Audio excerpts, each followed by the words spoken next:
बच्चों, कैसे हो आप लोग। मैं जतिन यादव, सीए फाइनलिस्ट, आपका अकाउंट टीचर, आपका स्वागत करता हूं सियाही कलम विद्या मंदिर में। तो बच्चों, जैसा आप लोगों को पता है कि भाई हम लोग क्या पढ़ रहे हैं, हम लोग अकाउंटिंग पढ़ रहे हैं, है ना।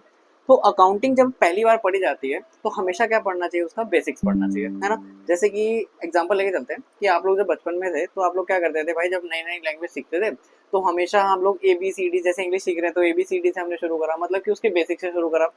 तो अब अकाउंटिंग जैसा सब्जेक्ट हमारे पास आया है तो हमेशा इसके लिए भी क्या करना पड़ेगा, हमें पहले बेसिक्स ही पढ़ने पड़ेंगे। तो इसीलिए आज हम लेके आए हैं बेसिक्स ऑफ अकाउंटिंग, ठीक है।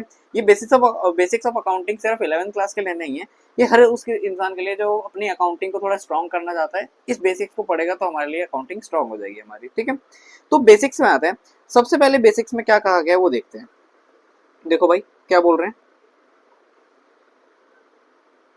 अकाउंटिंग इज अ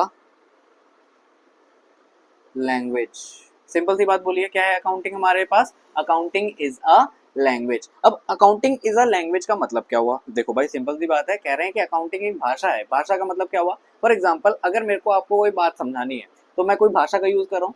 मैं वो बात आप तक कम्युनिकेट तब तक नहीं कर पाऊंगा जब तक भाई मेरी भाषा आप तक समझ में नहीं आएगी आप लोगों को। तो मतलब क्या हुआ कि हमारी लैंग्वेज से ही हम लोग क्या कर सकते हैं, कम्युनिकेशन कर सकते हैं। तो भाई लैंग्वेज को क्या बोल दिया गया है यहाँ पे, लैंग्वेज को बोल दिया गया वे ऑफ कम्युनिकेशन, है ना।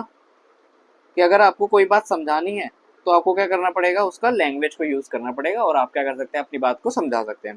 तो यहाँ पे बोल रहा है कि अकाउंटिंग एक लैंग्वेज है। अकाउंटिंग क्या एक लैंग्वेज है, वे ऑफ कम्युनिकेशन है। तो भाई ठीक है, अकाउंटिंग लैंग्वेज है तो हमारे पास किस चीज की लैंग्वेज है ये, तो बोला गया है accounting is a language of business, ठीक है। किसकी लैंग्वेज बोली गई है, ये बिजनेस की लैंग्वेज बोली गई है। अब भाई बिजनेस क्या होता है वो समझ लेते हैं। बिजनेस क्या होता है, बिजनेस क्या होता है, बिजनेस हमारे लिए हमेशा किस लिए करा जाता है, प्रॉफिट के लिए करा जाता है। मतलब बिजनेस के लिए क्या होता है, बिजनेस हमारे लिए प्रॉफिट मोटिव होता है। और ये बात समझ में, बिजनेस हमेशा प्रॉफिट के लिए करा जाता है। अब जितने भी बिजनेसेस होते हैं मैं उसको ना जनरली दो हिस्सों में बांट देता हूँ। दो हिस्सों में क्या, एक बिजनेस ऐसा होता है जिसमें क्या करते हैं, हम कोई सामान खरीदते हैं फिर उसको आगे बेच देते हैं, जो भी प्रॉफिट होता है वो हमारा हो जाता है, तो वो एक तरीके का बिजनेस हो गया। सामान खरीदा आपने बेच दिया। देन दूसरे तरीके का बिजनेस क्या होता है, जैसे कि ये है हमारा, क्या कर रहे हैं हम, टीचिंग कर रहे हैं, जैसे कि कोई चीज पढ़ा रहे हैं तो एक है सर्विसेज प्रोवाइड करना। ऐसे ही डॉक्टर जब ट्रीटमेंट करता है तो वो भी क्या करता है, सर्विसेज प्रोवाइड करता है। तो सर्विसेज जब प्रोवाइड करी जाती है तो उसको भी क्या कहा जाता है, एक तरीके का बिजनेस ही कहा जाता है ना। तो यहाँ पे क्या हो गया, बिजनेस क्या हो गया, एक तो हमारे लिए हो गया परचेज सेल ऑफ गुड्स, कि भाई अगर आप कोई चीज बेच रहे हो या खरीद रहे हो, खरीद रहे हो तो वो आपके लिए क्या हो जाएगा, बिजनेस हो जाएगा। ऐसे ही दूसरी बात क्या हो जाएगी, रेंडरिंग ऑफ सर्विसेज।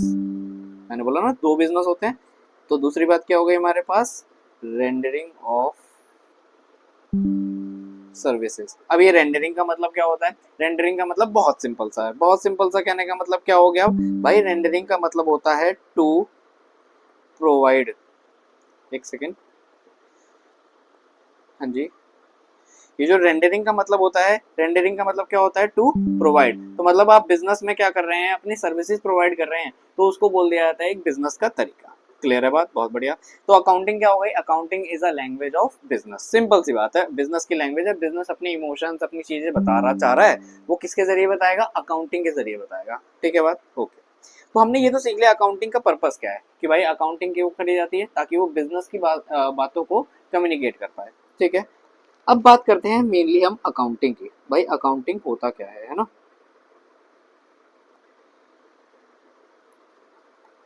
तो यहाँ पे बात आ गई अकाउंटिंग की, तो अकाउंटिंग को समझते हैं। तो अकाउंटिंग के लिए क्या बोला गया, accounting is an art. Simple सी बात क्या बोली, accounting is an art.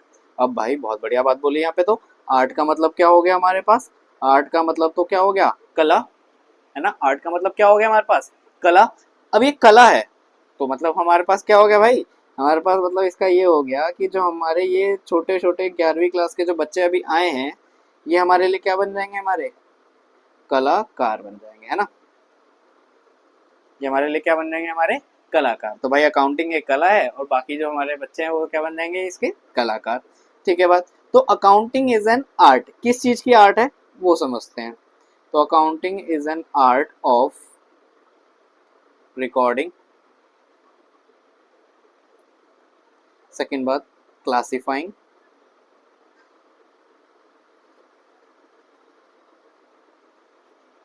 And summarising. Accounting is an art of recording, classifying and summarising. देखो अभी ये वर्ड्स बताया मैंने, जस्ट इसका मतलब नहीं बताया, धीरे धीरे मतलब भी समझते हुए चलेंगे, ठीक है। तो हमने क्या बोला, अकाउंटिंग क्या है, अकाउंटिंग हमारे लिए एक कला है, ठीक है, एक कला है। और किस चीज की कला है, रिकॉर्डिंग की, क्लासिफाइंग की, समराइजिंग की, ठीक है बात। तो अकाउंटिंग एक कला है हमारे पास, बहुत बढ़िया। तो अकाउंटिंग कला है रिकॉर्डिंग, क्लासिफाइंग और समराइजिंग की, बट किस चीज को रिकॉर्ड, क्लासिफाई या समराइज करा जाएगा। तो यहाँ पे रिकॉर्ड, क्लासिफाई या समराइज करा जाएगा किसको, ट्रांजैक्शन या फिर इवेंट को। किसको करा जाएगा, ट्रांजैक्शन या फिर इवेंट। भाई ट्रांजैक्शन या इवेंट का मतलब क्या होता है, ऐसी हर चीज जो बिजनेस में हो रही है, हैपनिंग हो रही है, उस हर चीज को क्या बोल देता हूं मैं, ट्रांजैक्शन या इवेंट। तो क्या अकाउंटिंग हर चीज को रिकॉर्ड करता रहेगा, नहीं भाई ऐसा बिल्कुल भी नहीं होता। तो मतलब क्या होता है सर, मतलब ये होता है हमारे पास कि अकाउंटिंग सिर्फ और सिर्फ रिकॉर्ड करता है, किसको रिकॉर्ड करता है, only monetary nature. Monetary nature का मतलब क्या हुआ भाई, कि भाई ट्रांजैक्शन या इवेंट तो होगी बिजनेस में। अब ये ट्रांजैक्शन या इवेंट क्या होता है, कई प्रकार की हो सकती है, नॉन मॉनेटरी भी होती है, मॉनेटरी भी होती है। मॉनेटरी का मतलब क्या हो गया भाई, मॉनेटरी का मतलब हो गया in the form of money. मतलब क्या, अकाउंटिंग कहता है मैं रिकॉर्ड करूंगा, क्लासिफाई करूंगा, समराइज करूंगा, किसको, ट्रांजैक्शन या इवेंट को। बट कौन सी ट्रांजैक्शन या इवेंट हमारे पास, मॉनेटरी ट्रांजैक्शन या इवेंट, ठीक है बात, ठीक है। तो यहाँ पे ट्रांजैक्शन या इवेंट की बात आ गई कि ओनली मॉनेटरी ट्रांजैक्शन को ये क्या करेंगे, रिकॉर्ड करेंगे, क्लासिफाई करेंगे और समराइज करेंगे। देन ये जो ट्रांजैक्शन या इवेंट हमारे पास आए हैं, इसको मैं रिकॉर्ड तो करूंगा, बट कैसे रिकॉर्ड करूंगा, इन अ सिग्निफिकेंट मैनर। कैसे करेंगे भाई, in a significant manner. In a significant manner का मतलब क्या हुआ, कि भाई जो भी तरीका बताया जाएगा सिर्फ उसी तरीके में हम इसको रिकॉर्ड, क्लासिफाई या समराइज करेंगे, अरे बस में उसके अलावा कोई भी चीज नहीं करेंगे। मतलब क्या कह सकते हैं इसमें, as per rules and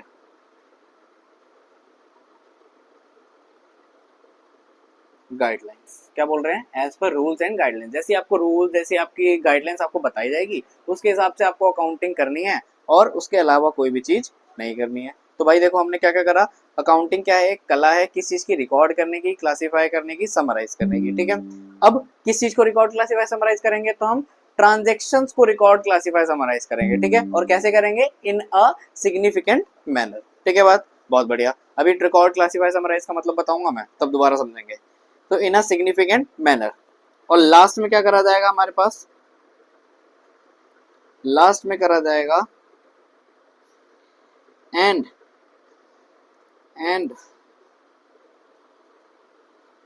interpreting the results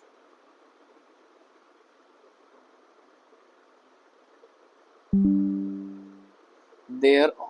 भाई सिंपल सी बात है, क्या करेंगे हम, जो भी हमने ये रिकॉर्ड, क्लासिफाई, समराइज करा है, उसका जो भी रिजल्ट आएगा हमारे पास, उसको क्या करा जाएगा, अब इंटरप्रेट करा जाएगा, ठीक है। अभी मैंने आपको जस्ट डेफिनेशन बताई है कि डेफिनेशन होती क्या है। डेफिनेशन क्या है हमारे पास, अकाउंटिंग क्या है, accounting is an art of recording, classifying, summarising in a significant manner of what, of transactions या events of monetary nature, and then we will interpret the results thereof. जो भी result आएंगे उसको क्या करा जाएगा, इंटरप्रेट करा जाएगा। अब देखो समझते हैं क्या होता है।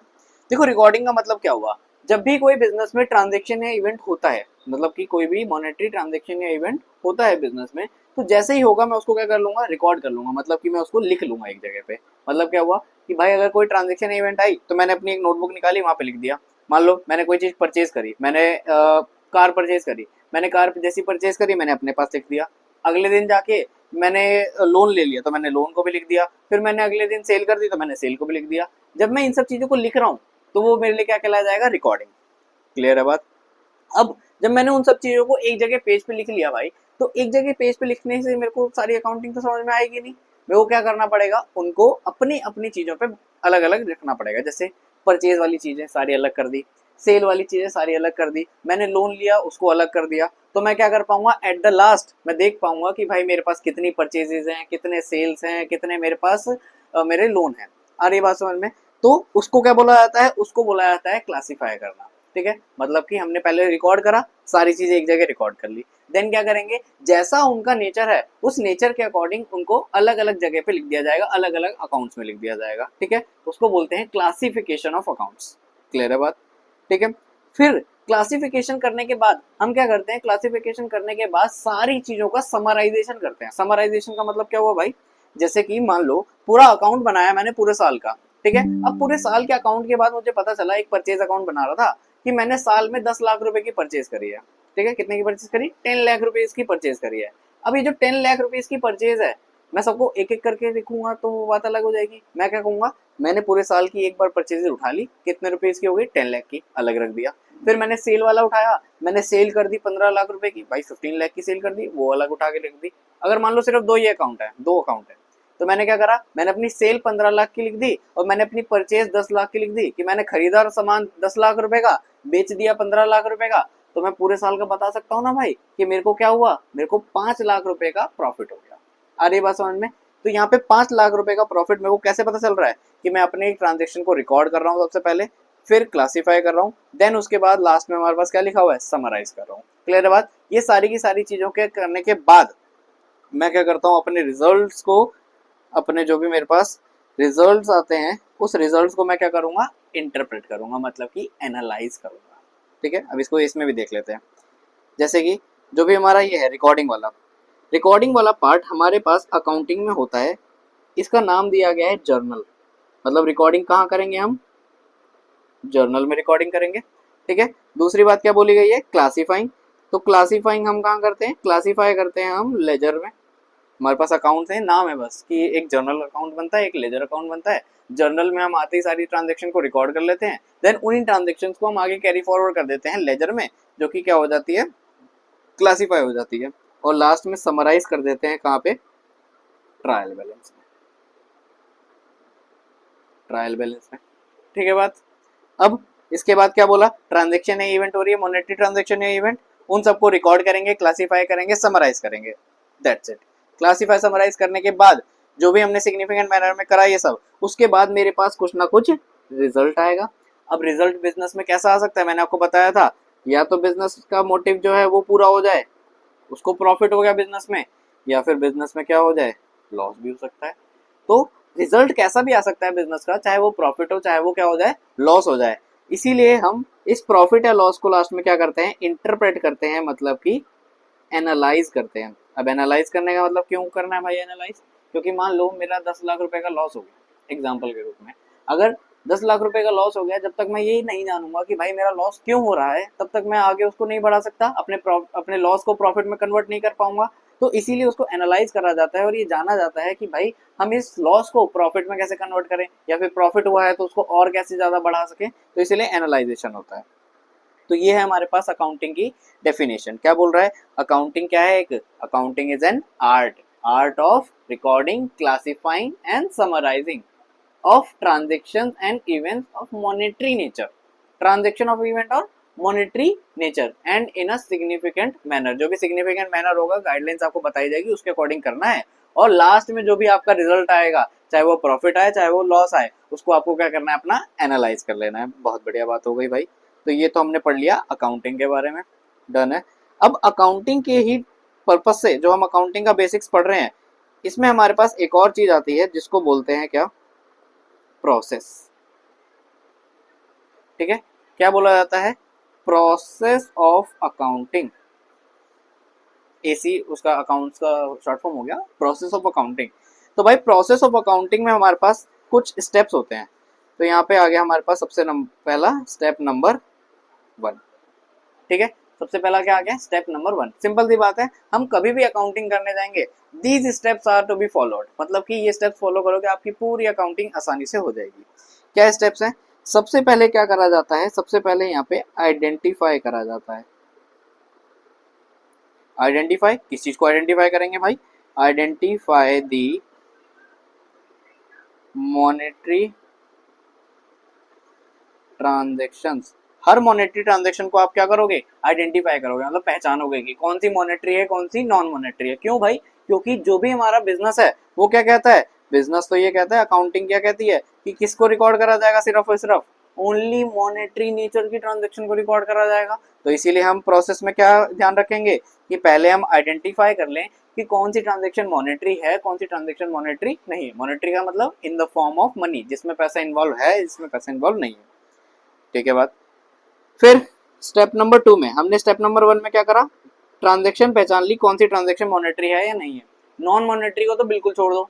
अब जितना भी काम होगा वो किसके लिए होगा, मॉनेटरी ट्रांजेक्शन के लिए। मॉनेटरी ट्रांजेक्शन के लिए हम सबसे पहले क्या करेंगे, उसको आते ही हम क्या कर लेंगे, रिकॉर्ड कर लेंगे। भाई यही तो हमने डेफिनेशन में भी सीखा कि डेफिनेशन क्या कहती है, एक कला है किसको, रिकॉर्ड करने की। तो हमने सबसे पहला स्टेप क्या बना लिया अपना, रिकॉर्डिंग। फिर स्टेप नंबर 3 में हमारे पास क्या आ जाएगा, वही क्लासिफिकेशन। सबसे पहले उसको रिकॉर्ड करो, देन उसको क्या कर दो, क्लासीफाई कर दो उसके नेचर के अकॉर्डिंग। जैसे परचेज है तो परचेज वाले सारे अलग कर दिए, सेल्स है सेल्स वाले सारे अलग कर दिए, लोन है लोन वाले सारे अलग कर दिए। तो ये सारे अलग अलग करने के बाद हम क्या कर सकते हैं, उसको क्लासीफाई कर सकते हैं। फिर ये सब करने के बाद क्लासीफाई कर लिया, देन हम क्या करते हैं, अपने अकाउंट्स को समराइज करते हैं। तो हमारा अगला स्टेप भी क्या हो गया, समराइजेशन। हमारा अगला स्टेप क्या हो गया, समराइजेशन। सारे अकाउंट्स का जो भी लास्ट बैलेंस होगा उन सबको उठाएंगे, एक जगह लिख देंगे, ताकि हमारा क्या हुआ, पूरे साल का बैलेंसेस हमने लिख दिया। ठीक है।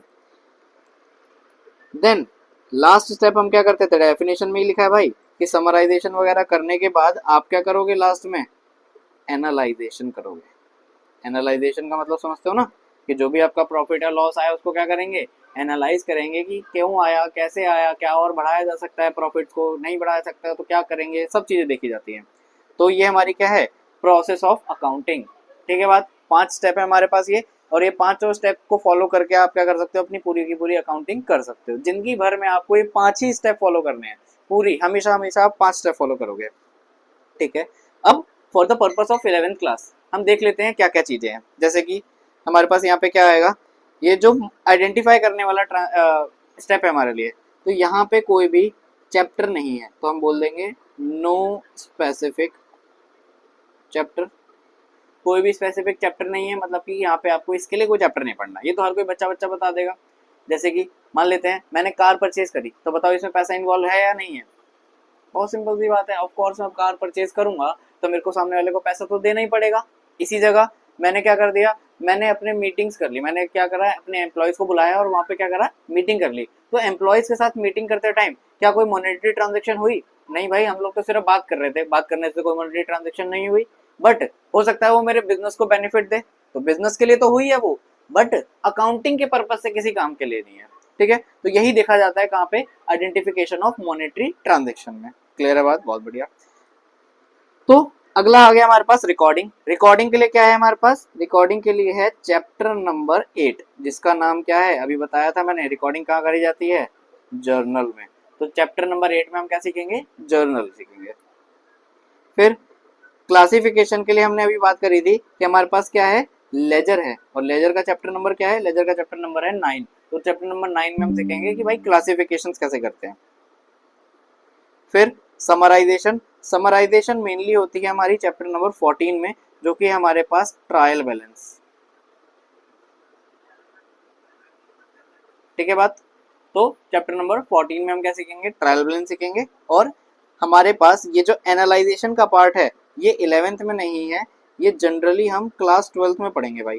क्लास 12 में हमारे पास जो 3rd बुक है उसमें हमारे पास आएगा एनालाइजेशन का पार्ट। ठीक है। तो अभी हमें ये प्रोसेस में ये पार्ट्स हमें पढ़ने हैं। कौन कौन से हो गया, जर्नल हो गया, फिर हमारे पास लेजर हो गया, और लास्ट में हमारे पास ट्रायल बैलेंस हो गया। ये सारी चीजें पढ़नी है 11th क्लास में। ठीक है। तो ये तो हो गया हमारे पास कि प्रोसेस ऑफ अकाउंटिंग पढ़ लिया हमने, बेसिक्स ऑफ अकाउंटिंग पढ़ लिया। अब इसके बाद कुछ चीजें और हमें समझनी पड़ेगी। ठीक है। कुछ चीजें और क्या समझनी है, और समझने के लिए हमारे पास ये वाली बात आती है।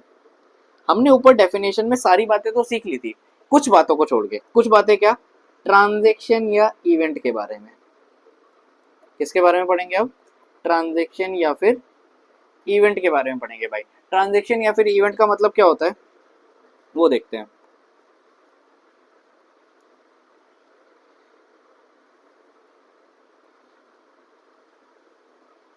तो सिंपल सी बात है, anything happens in business is known as transaction या फिर इवेंट। बहुत सिंपल सी बात है, बहुत बढ़िया। कुछ भी बिजनेस में होता है उन सारी की सारी चीजों को हम क्या बोलेंगे, अपनी ट्रांजैक्शन बोलेंगे या फिर इवेंट बोलेंगे। बहुत बढ़िया। बट हमारे पास ट्रांजैक्शन या इवेंट, हम किसके लिए काम कर रहे हैं, हम तो अकाउंटिंग का काम कर रहे हैं। तो अकाउंटिंग क्या कहती है, अकाउंटिंग कहती है भले ही ट्रांजैक्शन या इवेंट आपकी कुछ भी होती हो, मैं इस ट्रांजैक्शन या इवेंट को दो हिस्सों में बांटूंगा। भाई अकाउंटिंग क्या कहता है, ट्रांजैक्शन या इवेंट को किसके कितने हिस्सों में बांटना है, दो हिस्सों में। दो हिस्से कौन कौन से हो गए हमारे पास, एक हिस्सा हो गया मेरे पास मॉनेटरी ट्रांजैक्शंस का, और दूसरा हिस्सा हो गया मेरे पास किसका, नॉन मॉनेटरी ट्रांजैक्शंस। बहुत बढ़िया बात। अब यहाँ पे हमको पता चल गया कि ट्रांजैक्शन इवेंट तो होती है, एक मॉनेटरी हो सकती है, एक नॉन मॉनेटरी। जैसे मैंने अभी आपको एग्जांपल दिया था कार का और मीटिंग का, है ना। उसमें कार वाली ट्रांजैक्शन में क्या था, मॉनेटरी ट्रांजैक्शन थी, और जो मीटिंग वाली ट्रांजैक्शन थी वो नॉन मॉनेटरी ट्रांजैक्शन थी। तो यहाँ पे क्या कहा जाता है, यहाँ पे अकाउंटिंग एक बहुत प्यारी सी बात बोलती है। अकाउंटिंग कहती है कि भाई अकाउंटिंग करेगी हमारे पास इग्नोर। वो इग्नोर करा जा रहा है यहाँ पे। तो अकाउंटिंग क्या करती है, इग्नोर करती है। इग्नोर किसको करती है, इग्नोर्स नॉन मॉनेटरी ट्रांजैक्शन को। ठीक है बात, मतलब क्या, अकाउंटिंग सिर्फ किसको रिकॉर्ड क्लासीफाई समराइज करेगा, जो भी हमारे पास मॉनेटरी ट्रांजैक्शन होगी। मतलब कि जो भी नॉन मॉनेटरी ट्रांजैक्शन हुआ करेंगी उन सबको हम क्या कर देंगे, इग्नोर कर देंगे। मतलब क्या, जो हमारा कार और जो हमारा मीटिंग वाला एग्जांपल था उसमें मीटिंग वाले ट्रांजैक्शन को हम क्या कर देंगे, इग्नोर कर देंगे। और जो कार वाली ट्रांजैक्शन होगी हम उसको क्या करेंगे, रिकॉर्ड भी करेंगे, क्लासीफाई भी करेंगे और समराइज भी करेंगे। ठीक है बात, बहुत बढ़िया। तो ये ट्रांजैक्शन या इवेंट हो गया। अब अकाउंटिंग में एक और बात कही जाती है, बहुत ही बेसिक सी है। क्या कहा जाता है वो देखते हैं, कि जो भी हमारे पास ये ट्रांजैक्शन या फिर इवेंट होता है, क्या बोल रहा हूं मैं, ट्रांजैक्शन या फिर इवेंट होता है, इसके ना हमेशा दो एस्पेक्ट होते हैं। अरे वाह, ये क्या बोला इसने, क्या बोल रहा है कि अकाउंटिंग में हमेशा क्या होते हैं, दो एस्पेक्ट होते हैं। कोई भी ट्रांजैक्शन या इवेंट होगी उसके दो एस्पेक्ट तो रहेंगे ही रहेंगे। अब ये दो एस्पेक्ट्स क्या होते हैं वो समझते हैं। देखो, जो ये दो एस्पेक्ट्स होते हैं इनका कुछ नाम दिया गया है। क्या नाम दिया गया है इनका, इनका नाम समझ लेते हैं पहले। इनका एक का नाम बोला गया है डेबिट। आपने शायद सुना होगा कभी, अकाउंटिंग लेने आपने कॉमर्स ली है तो आपने सुना होगा शायद। तो एक का नाम क्या है, डेबिट। दूसरे का नाम क्या है, क्रेडिट। तो यहाँ पे इसका क्या शॉर्ट फॉर्म है, डीआर। इसका शॉर्ट फॉर्म क्या है, सीआर। भाई ये डीआर कौन सा है, डेबिट है, और ये सीआर का मतलब क्या हो गया, क्रेडिट हो गया। ठीक है। तो दो एस्पेक्ट होते हैं हर ट्रांजेक्शन के, दो एस्पेक्ट, एक डेबिट ट्रांजेक्शन, एक डेबिट एस्पेक्ट होता है और एक क्या होता है, क्रेडिट एस्पेक्ट होता है। ठीक है बात। अब इसको समझते हैं धीरे धीरे। क्या समझते हैं, एक एग्जाम्पल लेके चलते हैं। एग्जाम्पल क्या हो जाएगा, एग्जाम्पल हमारा वही पुराना वाला एग्जाम्पल। हमने क्या करी है, मान लेते हैं कार परचेज करी है रुपीज 10 लाख रुपीज की। ठीक है, 10 लाख रुपीज की एक कार हमने परचेज करी। अब ये जो कार हमने परचेज करी है, बताओ इस ट्रांजेक्शन में हो क्या रहा है। अगर जनरली देखा जाए तो मैं क्या कराऊंगा, मैं शोरूम में गया, मैंने कार पसंद करी और मैंने शोरूम वाले से बोला आप ये कार मेरे को दे दीजिए, इसकी डिलीवरी मेरे को दे दीजिए। देन क्या होगा, वो कार जो भी शोरूम होगा वो शोरूम क्या करेगा, मुझे कार प्रोवाइड कर देगा, एंड मैं क्या करूंगा, उस शोरूम को जाके पैसे दूंगा, है ना। यही वाली ट्रांजेक्शन रहेगी। तो मतलब कि इस ट्रांजेक्शन में क्या हो रहा है हमारे पास, इस ट्रांजेक्शन में मेरे पास मेरे बिजनेस में कार आ रही है, मतलब कि कार क्या हो रही है, इंक्रीज हो रही है, इसलिए साइन लगा दिया इंक्रीज वाला। देन मेरे पास दूसरी बात क्या हो रही है, मेरे पास से कैश क्या हो रहा है, डिक्रीज हो रहा है। तो यहाँ पे क्या हो गया, कैश का साइन कैसा आ गया, डिक्रीज वाला साइन आ गया। ठीक है बात समझे।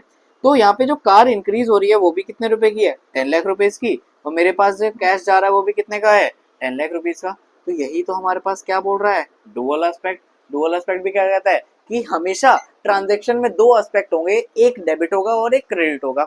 अब ये वाला जो केस है हमारे पास, ये कार परचेज वाला, इस वाले केस में हमने ये तो पहचान लिया कि दो एस्पेक्ट क्या क्या हैं, कार का है और एक किसका है, कैश का है।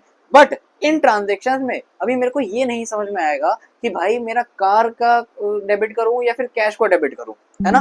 कैश को डेबिट करूंगा तो कार क्रेडिट करनी पड़ेगी, तो मतलब यहाँ पे अभी हॉट पॉट सा हो रखा है कि मेरे को डेबिट कैसे करना है और क्रेडिट कैसे करना है। क्लियर है बात। तो ये जो डेबिट और क्रेडिट वाली बात है, मतलब कि मेरे पास यहाँ पे जो ये बात है किसकी, अब मेरे को नहीं पता कि what to debit and what to credit. तो मतलब कि मुझे डेबिट और क्रेडिट की बात समझनी है। ठीक है बात। अभी डेबिट क्रेडिट क्या होता है ये हम समझेंगे अगली वीडियो में, जिसमें क्या होगा पूरा हम ये समझेंगे कि भाई डेबिट और क्रेडिट के रूल्स क्या होते हैं, कि भाई आपको डेबिट कब करना होता है, आपको क्रेडिट कब करना होता है। मतलब कि ये अकाउंटिंग का एकदम बेसिक रहेगा, जिसमें आपको डेबिट और क्रेडिट के बारे में समझाया जाएगा कि हमेशा डेबिट और क्रेडिट कहाँ करा जाता है। ठीक है। तो आज हमने इतना पढ़ लिया कि भाई हमने क्या क्या देखा। हमने देखा सबसे पहले अकाउंटिंग क्या होती है हमारे लिए। अकाउंटिंग इज अ लैंग्वेज, है ना। सबसे पहले अकाउंटिंग की लैंग्वेज, किसकी लैंग्वेज होती है, बिजनेस की लैंग्वेज होती है। फिर उसके बाद हमने क्या सीखा, हमने सीखी अकाउंटिंग की डेफिनेशन। तो अकाउंटिंग की डेफिनेशन में क्या कहा जाता है कि अकाउंटिंग क्या है, एक कला है और हम लोग क्या है सारे कलाकार। तो accounting is an art. Art किस चीज की, art of recording, classifying and summarising. किस चीज को रिकॉर्ड, क्लासिफाई, समराइज भाई, recording, classifying, summarising the transactions and events. कैसे ट्रांजेक्शन है, इवेंट, ओनली मॉनेटरी ट्रांजेक्शन है इवेंट। यहाँ देखो लिखा हुआ है ओनली मॉनेटरी ट्रांजेक्शन है इवेंट। तो भाई ओनली मॉनेटरी या ट्रांजेक्शन या इवेंट को हम क्या करेंगे, रिकॉर्ड, क्लासीफाई, समराइज करेंगे इन अ सिग्निफिकेंट मैनर। जो भी आपको रूल्स या गाइडलाइंस बताई जाएगी उसके अकॉर्डिंग। ठीक है। और जो भी फिर उसका क्या आएगा, जो भी रिजल्ट आएगा आपका, चाहे वो प्रॉफिट आए चाहे आपका लॉस आए, उसको क्या करा जाएगा, लास्ट में एनालाइज करा जाएगा, मतलब कि इंटरप्रेट करा जाएगा। ये होगी डेफिनेशन। फिर इस डेफिनेशन के बाद हमने क्या देखा, अपना प्रोसेस ऑफ अकाउंटिंग। प्रोसेस का मतलब क्या होता है, प्रोसेस का मतलब ये होता है कि आपको अकाउंटिंग किस किस तरीके से करनी है, क्या क्या आपके पास स्टेप्स होने चाहिए। तो हमारे पास ये देखो यहाँ से लेकर यहाँ तक कितने 5 स्टेप हैं पूरे के पूरे। 5 स्टेप कौन कौन से हैं। सबसे पहले बोलता है आइडेंटिफाई करो, किस चीज को आइडेंटिफाई करो, आइडेंटिफाई दी मॉनेटरी ट्रांजेक्शंस। फिर सेकंड क्या कहता है, रिकॉर्ड करो। थर्ड क्या कहता है हमारे पास, क्लासिफाई करो। फोर्थ कहता है समराइज करो। और फिफ्थ कहता है हमारे पास एनालाइजेशन करो। ठीक है। तो यहाँ पे हमारे पास कुछ चैप्टर्स मैंने मेंशन कर दिए हैं, कौन कौन चैप्टर किस किस में पढ़ने हमें, वो हम आगे पढ़ेंगे। देन इसके बाद हमने थोड़ा सा और समझा कि ट्रांजेक्शन या इवेंट क्या होता है। ट्रांजेक्शन या इवेंट क्या होता है, कुछ भी बिजनेस में हो रहा हो वो ट्रांजेक्शन या इवेंट होता है। वो मॉनेटरी भी हो सकता है, नॉन मॉनेटरी भी हो सकता है, मतलब जिसमें पैसा इन्वॉल्व है, जिसमें पैसा इन्वॉल्व नहीं है। तो अकाउंटिंग क्या करता है, अकाउंटिंग इग्नोर कर देता है ऐसे है। अकाउंटिंग इग्नोर कर देता है किसको, नॉन मॉनेटरी ट्रांजेक्शन को। मतलब कि अकाउंटिंग कहता है मुझे नहीं पता ये क्या चीज होती है, मेरे को तो सिर्फ किससे मतलब है, मॉनेटरी ट्रांजेक्शन से, मतलब कि in the form of money वाली ट्रांजेक्शन से। और फिर हमने पढ़ा ट्रांजेक्शन या इवेंट के क्या होते हैं, दो एस्पेक्ट होते हैं, डुअल एस्पेक्ट होता है। क्लियर बात। एक एस्पेक्ट डेबिट तो दूसरा क्रेडिट। जैसे हमने अभी सीखा कि कार परचेज करी तो कार आ रही है, कैश जा रहा है, तो एक डेबिट होना चाहिए, एक क्रेडिट होना चाहिए। अभी हमने सिर्फ ये पता लगाया कि दो एस्पेक्ट होते हैं, एक होना चाहिए डेबिट, एक होना चाहिए क्रेडिट। अब किस सिचुएशन में किसको डेबिट करूं किसको क्रेडिट करूं वो हम कब पढ़ेंगे, हम इसकी अगली क्लास में पढ़ेंगे। ठीक है बेटा, थैंक यू।